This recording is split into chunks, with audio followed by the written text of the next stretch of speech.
focus on determines what you miss. He's not saying like there won't be struggle. Like that's the point of what Paul is making. He's not saying there won't be struggle, but he's saying more than I don't want your struggle to determine you.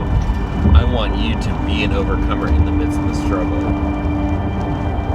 For you did not receive the spirit of slavery to fall back into fear. The Spirit Himself bears witness with our spirit that we are children of God. And if children, then heirs. This is what you cannot miss.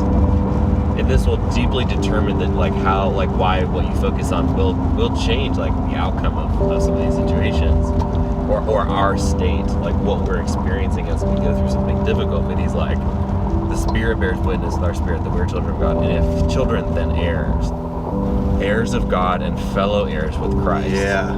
Provided we suffer with Him, in order that we may also be glorified with Him. We have to know that it's worth it. For I consider that the sufferings of this present time are not worth comparing with the glory that's to be revealed to us.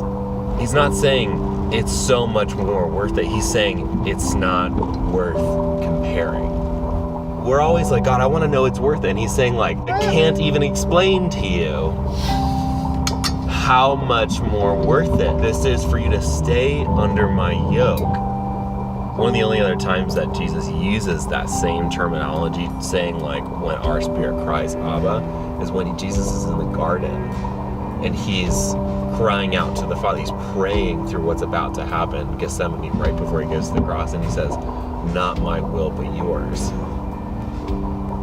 And so there's a necessity to the suffering, but there's something that happens there in the process. We often try to understand our situation by the pain. Jesus refused to do that. He refused to understand his situation by the pain, and he did both vulnerability by saying, Papa, not my will but yours. I want to be with you no matter what it is, and I will set the joy before me. He's saying the joy is here. The Father is tempting us to know Him by the Spirit, not by the soul.